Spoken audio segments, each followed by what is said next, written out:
Today's podcast is part of a series on food waste. When farmers produce more of a product than people are willing to buy, or when the demand for a product falls unexpectedly, food is wasted. What role do agricultural policies and politics play in creating and perpetuating cycles of supply challenges? Hi, my name is Norbert Wilson. I'm the director of the World Food Policy Center at Duke University. And now, let me welcome my co-host, agricultural economist Brenna Ellison of Purdue University. Thank you, Norbert. Our guest today is Dr. Garrett Graddy-Lovelace of American University. Garrett is an agricultural policy expert, and she studies the problem of food gluts through the lens of social sciences, international affairs, history, and analysis of USDA data. Welcome, Garrett. Thanks, Norbert. Thanks, Brenna. Garrett, from your perspective, why do you think a historical policy analysis is useful in discussions of contemporary issues of food waste and loss? It's a crucial question. The current situation of wasted food is uniquely contemporary and it's unprecedented, but its root causes have long roots. On one hand, there's a complicated but telling geography, kind of spatial aspect to the wasted food fiasco we're in. We have vast global supply chains with pinch points of precarity. There are so few processors to butcher and process such vast quantities of meat, so few megaports for all of these millions of shipping containers, so few companies owning all these markets, and so few grain storage facilities for these mountains of corn and soy. So it's a spatial situation, but it is also a historical situation. There are conditions and incentives driving commodity crop production and overproduction right now that have deep roots in US history, in global history, even in colonial history. So historical perspectives are crucial to help tell the why and the how. The current situation and configuration might seem natural or inevitable, but unpacking how we got here helps us understand, dismantle, and reconfigure the policies, political economies, and paradigms that got us into this mess. Those are really interesting perspectives, Garrett, and I'm looking forward to hearing more. So since we're on the topic of policy now, how do you think ag policy, and particularly the Farm Bill, has shaped or created food waste? Yes, good question. So the broader World Trade Organization began in the mid-90s, and it's an extension of the General Agreement on Tariffs and Trades, which was the Bretton Woods post-World War II, World War I set of international governance paradigms.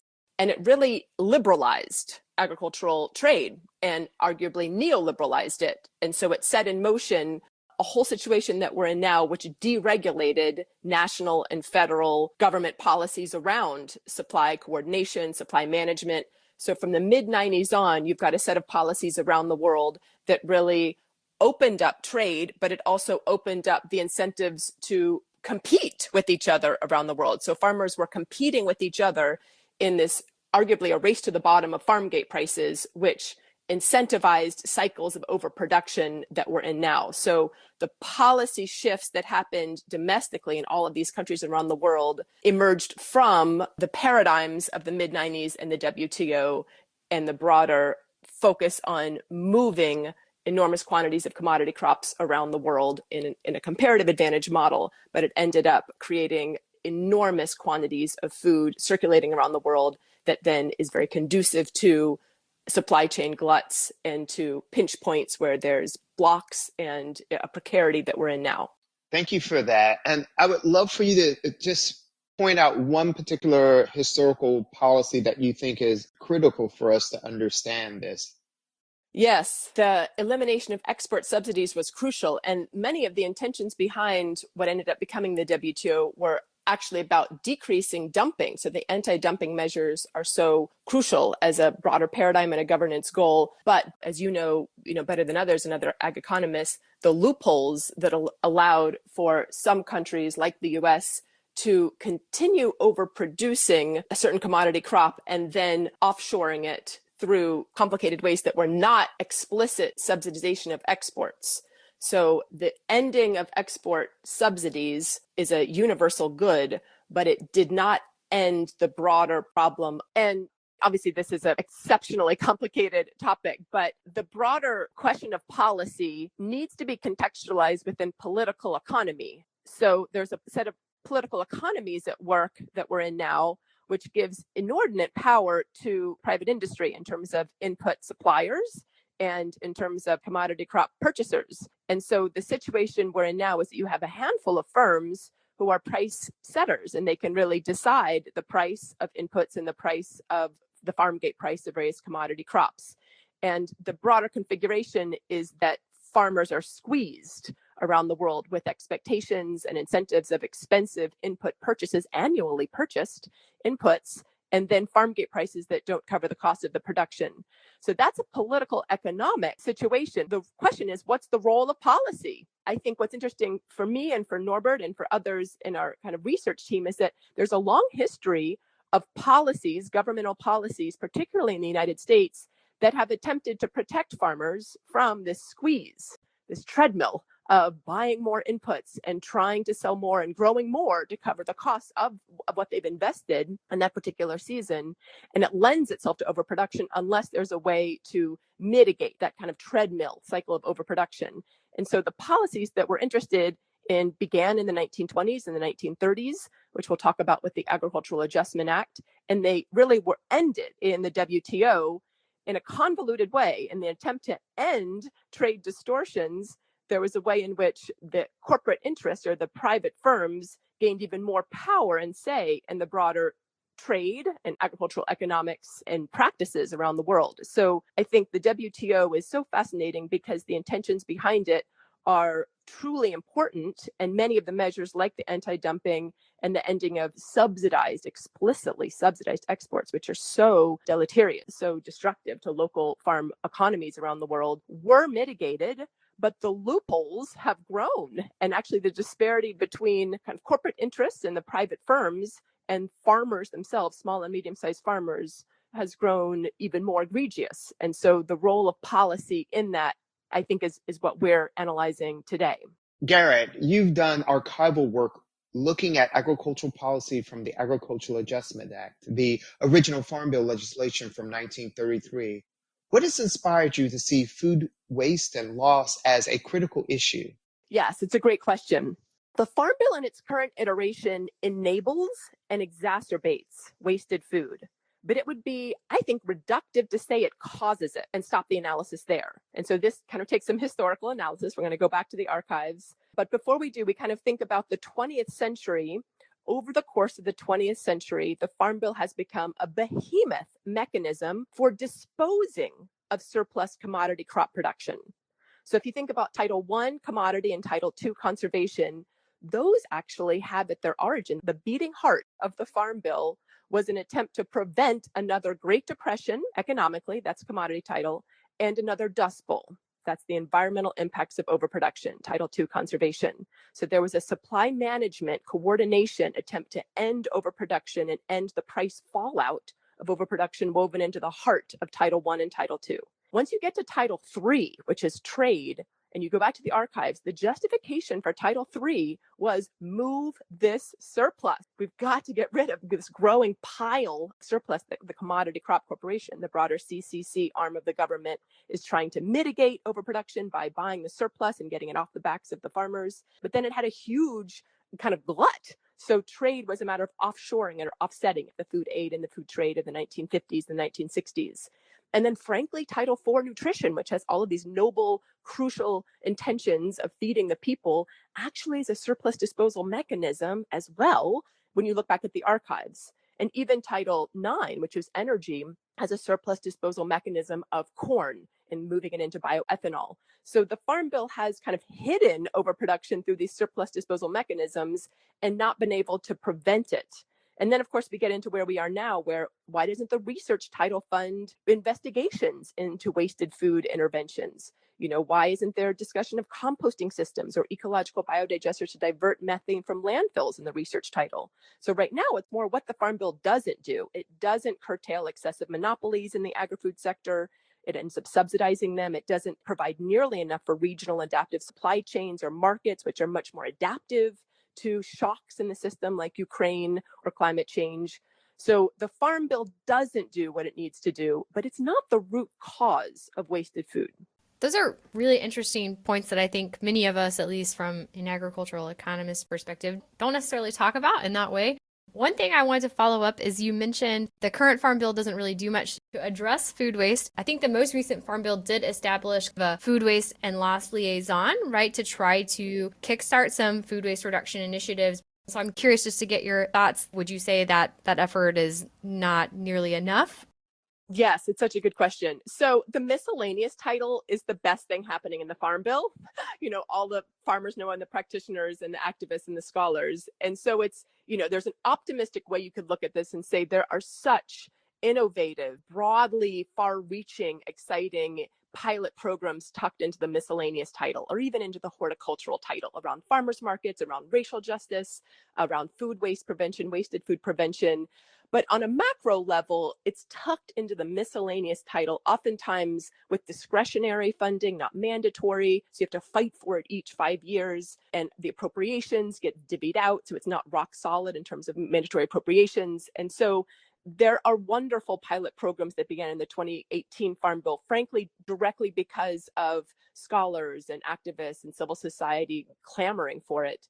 But on the macro level, the bulk of the Farm Bill itself is status quo in terms of commodity crop production, overproduction, when you really kind of see where it's going, and it's largely going to ethanol or to concentrated animal feeding operations, CAFOs, or to highly processed additives for foods that aren't nourishing. So yes, it's exciting that there are these micro provisions and there's these pilot programs that are so exciting tucked away into the miscellaneous title. But arguably, the scale of the problem that we're in now demands a much more transformational approach to the Farm Bill. Thank you so much for weighing in on that. I was excited to hear your thoughts. Garrett, I know that you are committed to social justice, especially around food and agriculture. What is the social equity lens to food waste and loss that you think is important for people to consider?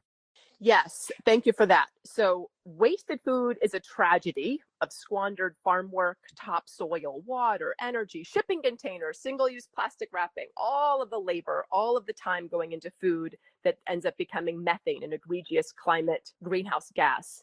And so I think when we look at this situation, there's an issue of wasted resources, but there's also the injustice of the people who are doing much of the work along that supply chain to get that food to people's table themselves can't afford food. So the iniquity, the acute injustice of food insecurity next to and even within the system of wasted food is a disaster, but it's also defining of a failure of governance and a failure of our research institutions. There are so many smart people in the US, so many expensive labs, so many great research infrastructures and networks. So surely there's a way to coordinate these smart minds into analysis and interventions that prevent wasted food and that move agricultural production to where it needs to go, to hungry mouths and to people's plates, and to remunerate food producers fairly for their harvests. So the urgency of wasted food has become one of the defining parts of my research and my teaching and my scholarship. In terms of the history of this, I was fascinated with how surplus is not used as a term. This is something that Norbert and I are researching. Ag economists and ag policy experts don't use the words overproduction or glut or surplus these days. But if you go back into the archives, it is such a ubiquitous problem that in the archives, it's called the farm problem. It's actually just called the farm problem, and it's the problem of overproduction. And so a little bit of history here. World War I, there was a whole incentive structure by the US government to feed the Allies over in Europe and win the war through wheat production. So all of these farmers in Europe and throughout the Middle East who were part of World War I were in the trenches. And so they needed wheat. And so the US ramped up wheat production. It actually incentivized farmers to go out into the prairies and dig up those deep-rooted prairie grasses and plant wheat, single season wheat. And prices were good. And so what do farmers do when prices are good? They grow more. And so there was more and more production, 1914, 1915, 1916. And then the survivors of World War I crawled out of the trenches, went back to their farms and grew their own wheat. And then there was too much wheat on the global market and prices started to go down. What do farmers do when prices go down? they grow more.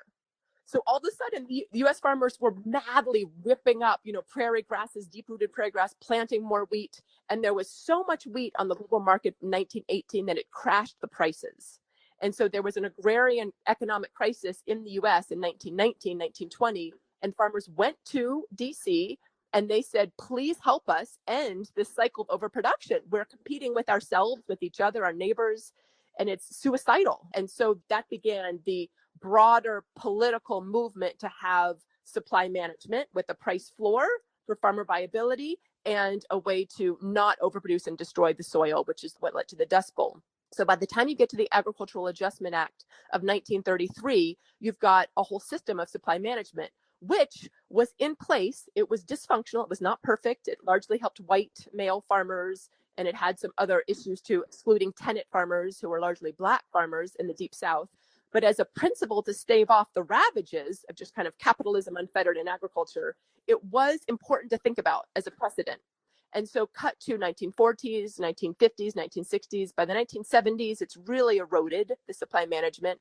And by the 1980s, 1990s, it's gone. By the 1996 Farm Bill, there's hardly any supply management or price floors left.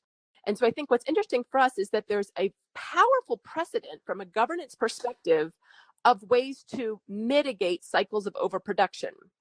And now we're in a situation where there's not only no mechanisms from a policy perspective to mitigate overproduction, it's enabled and totally forgotten. There's really an amnesia about these parity policies, these price floors, these supply managements, these non-recourse loans, these quotas, which again, were not perfect, but they were an honest recognition that you have to have some protection. Otherwise, the corporate buyers and the broader political economy will just drive down the farm gate price, and the farmers individually will just overproduce to try to get out and exacerbate the problem. And so I think looking at the historical origin of the Farm Bill helps us have clues as to how we could update it, how we could expand it, how we could make it more fair for a broader diversity of farmers, how it could apply to much more diverse crops than just these 8 commodity crops, these kind of handful of commodity crops that it was designed for. So how could parity pricing and supply management be updated for ecological production, nourishing food production for a whole new generation of BIPOC farmers? So I think we're thinking about that history as inspiration for agricultural policies moving forward that coordinate supply and demand more wisely, frankly.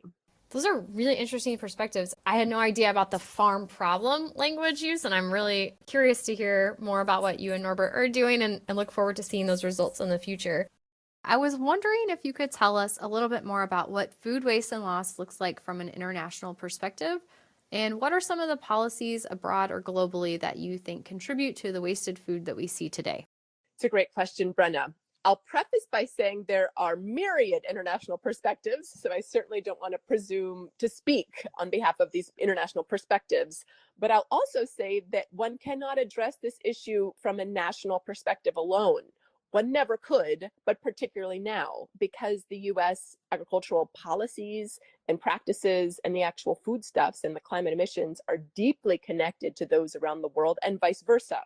So there's a dominant political economy that is really impacting farmers and fishers around the world. It's really fascinating that the millions of different agricultural, aquacultural food systems around the world are now related to each other through price setting that is globalized and through supply chain pressures, and even at this point, ag extension and national governments are all working very closely with or for a few set of agro-corporate firms. So there is this incredible interconnectedness, and interconnectedness sounds great, but in this context, it is an interconnectedness to a set of private industries: Cargill, Archer Daniels Midland, Walmart, PepsiCo, Monsanto, Bayer, input suppliers and corporate buyers, and they have inordinate influence on national governments and agricultural extensions and ministries of ag around the world. Philanthropy, the Bill and Melinda Gates Foundation, which is technically a philanthropic organization but has deep ties to private industry from the standpoint of Microsoft data and agricultural data, which is frankly, as farmers say around the world, my data is worth more than my product. There's an enormous political economy of agricultural data at work right now. So there is an interconnectedness around the world that we need to analyze. And there's also a set of political economies and paradigms around the world that are very powerful. A model of development that is so pervasive around the world is that there is underdeveloped or developed. There is a paradigm or an expectation that farmers around the world will want to and need to industrialize their respective farms. And that expectation, that model or that paradigm demeans or denigrates a whole set of agricultures around the world that are small scale and that are low input and that are biodiverse and that are not export oriented, that are oriented toward feeding local farmers markets or local village markets or local families or networks. So there's a systemic devaluation of farming practices that are oriented toward local or regional production, that have agrobiodiversity at their heart, that have semi-subsistence or low input agricultural models at their heart, and a systemic glorification of very high input intensive export-oriented commodity crop monocultural overproduction. So that paradigm makes its way into ag extension agents, makes its way into philanthropic donations, makes its way into agricultural aid, agricultural development funding. And so that paradigm is global.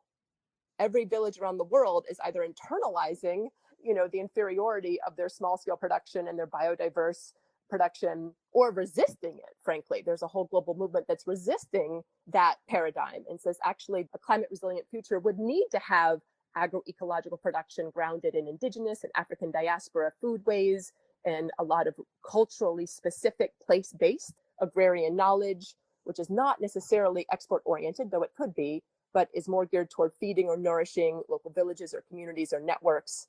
There's a whole global movement of farmers and farm coalitions that say, why denigrate that as underdeveloped? Why not celebrate that as actually the future of climate resilient, climate just agroecological production? Garrett, I know that you are committed to social justice, especially around food and agriculture. So what is the social equity lens to food waste and loss that you think is really important for people to consider? So thank you for that. And I'll say the first one is that there is food insecurity, there's hunger in the system that's producing wasted food.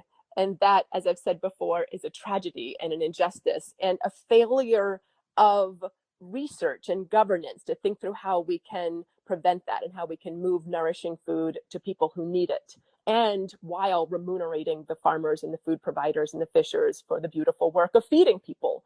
So that's the most acute level. But I also want to say, getting back to history, I know that's one of the themes of today, looking at histories of policies are so important. So the archives have so much to teach us, but also elders and farmer elders around the world have so much to teach us. So oral history is a methodology that I love and I respect and I use, and particularly Indigenous and African diaspora and immigrant elders in the US who have such knowledge of agrarian practices, of agroecological production, of seed saving, of foodways, of nourishing foodways, of climate resilient foodways.